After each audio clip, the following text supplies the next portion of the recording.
Whoa, I hope y'all enjoyed this video, man. Don't forget to check out my other Last Chance U content. I've done Wyatt Roberts, JF3, Ronald Ollie, and DJ Law. I got them all in the playlist for you. Without further ado, here's your video. Ha! I was just on the sideline. I was like, yo, Stag, let me get this. And he let me get it. Cole was like, who put you in? I was like, I put me in, Cole. So, and they kicked it to me. I seen that hole. I was like, so with. As many of you guys know, Isaiah Wright was my favorite player from Last Chance U Season 1. But in Season 2, things went horribly wrong.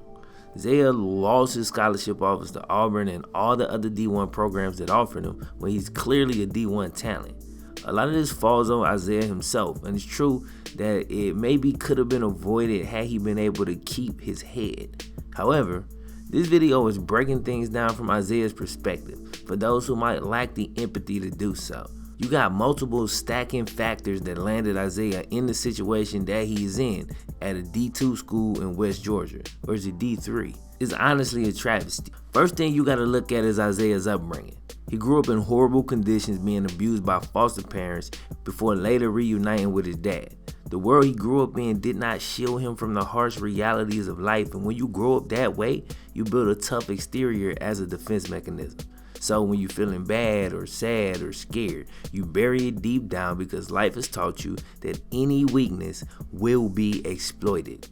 So when a phenomenal athlete who literally only has football as an outlet / a way out is injured, it's a scary thing. And football in a small town and even in some larger places can be a weird thing. If you sustain an injury that people can't see, they generally don't understand it. They think it's no big deal because your arm isn't visibly broken or what have you. I remember suffering from turf toe in high school, one of the worst injuries a wide receiver can get, especially in a small town because it's just a toe. People didn't understand that, yo, it's my big toe on my right foot, so it affects my cutting, even my stance hurts. You know what I mean? People couldn't see it, didn't fully understand it. Now, Isaiah suffered multiple lingering issues, right? First one was a concussion, which was so poorly handled by the staff, it actually pissed me off while watching. Then he suffered a high ankle sprain, both coupled with his own personal tragedy, a miscarriage by his girlfriend.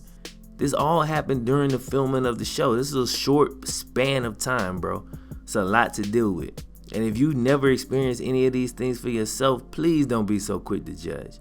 Allow me to offer some insight. Now, the only one of these things that I have not personally experienced is a concussion. But think about the scene. Isaiah is literally screaming out because of pain coming from inside of his head. And he never felt this before. He can't open his eyes because his eyes are so sensitive to light that it makes the pain worse. So he's basically blinded with a crazy pain coming from inside his head. Then they had the damn ball boy to walk him to the locker room and then left him by himself while this dude had to go find the keys. All while the cameraman standing there salivating, filming the whole thing. And I'm still pissed off about this, bro. This had to be the scariest moment of this man's life. And they just left him by himself with Bob, the damn cameraman. Anyway, the aftermath of this, I blame a ton, not all, but a ton on Coach Buddy Stevens, who is probably one of the most selfish coaches I've ever seen. Isaiah is vilified because he wants to play. He clearly isn't healthy. He a player though, bruh. Of course, he wants to goddamn play. But you put him out there on one leg and a recently concussed brain and then get mad at him for not being 100%. Trust me, if he can make himself just be 100%, he'll take that option, I promise. But he doesn't have that choice, bro. Then you attack him verbally and publicly. Good coaches know how to handle their individual players. Some cats you have to communicate with a different way. And Isaiah was there multiple seasons, yet Buddy has literally no idea how to deal with this man.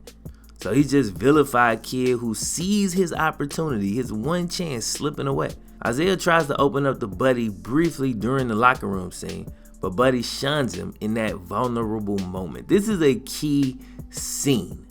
Now, it's been a couple weeks since I watched it, so I'm definitely paraphrasing here. But during that little argument, Isaiah tells his coach that he's struggling trying to deal with this. and his coach basically calls him soft. At this point, Isaiah erupts and then Buddy erupts because it's a power struggle for him. That's really all it is. That's what you see in season 2 from Buddy Steve. And that one crucial moment ensured that Isaiah would never trust him again. Now he's on his own. His teammates offer no support. His coach damn sure offers no support. And now he feels betrayed, angry, and hopeless. He can't physically perform due to injury and concussion. His girlfriend miscarries, which is a terrible thing to have to deal with. And he can clearly see that the second he can't perform on the football field, everybody that showed him love will turn their back on him. It's sad to watch. Imagine the feeling. Everything you've gained in your life came from playing football. And you've been hurt for like 3 weeks, and all of a sudden, all that stuff is gone that fast. You can't heal yourself. So you keep rushing back out on the field. Of course, they're going to let you go because they don't care about the long-term injuries. They don't give a damn. They're just trying to win the championship. You probably do more damage than good to yourself, and you frustrated and scared out of your mind. But his coach was too caught up in his own BS to offer any support, constantly blaming the cameras for just catching him on film. Don't get mad at the cameras because you got to watch this back and you don't like what you see. Behave better. You're a grown man. A very grown man, not 21 years old. Isaiah realizes his opportunity is slipping, but there's not much he can do about it. He feels sad, down, upset, but like we talked about earlier, he attempts to keep the rough exterior by laughing it off or just talking crap. I see through it because I don't lack empathy and because I've been here before myself. So I could put myself in his shoes at that age.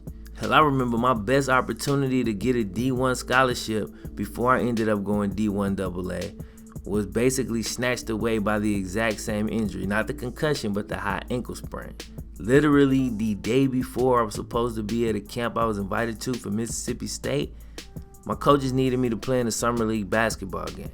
Now, I can't blame them because they didn't force me. I love to compete, and once it was offered, I couldn't turn it down. My team needed me, my coaches needed me. Yeah, I'm there, let's get it.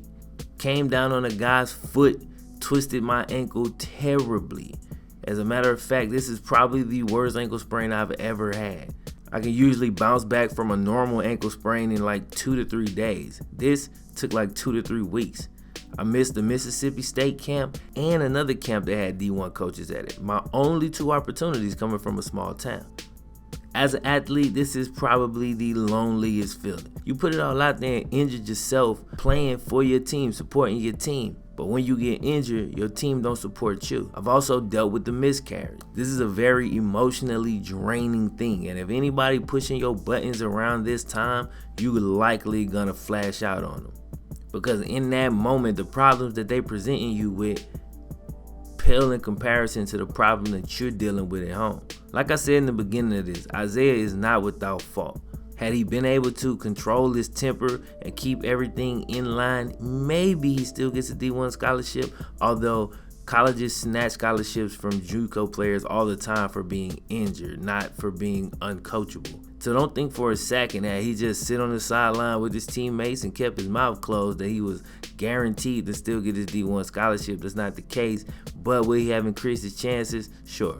I'll end this video with some hope, right? Because to this point, I think Isaiah's career it's been a bit of a tragedy, to be honest. You know, just the way everything has kind of played out. But if he goes to West Georgia and does what he's capable of doing, he still will have a year of eligibility to go to a D1 program. At that point, I think somebody should definitely take a chance on him. It's only one season. And you can get a speedy, athletic player for cheap who can play running back, receiver, and return guy. Will Isaiah ever get that opportunity? Man, I don't know. We'll just have to see. But as always, I wish him the best. Subscribe if you're new. FlemLo Raps. Wow. If you missed the previous episode, be sure to click the end card on the screen. Also, if you need to catch up on any of the episodes or perhaps start from the beginning, the playlist is available on screen as well.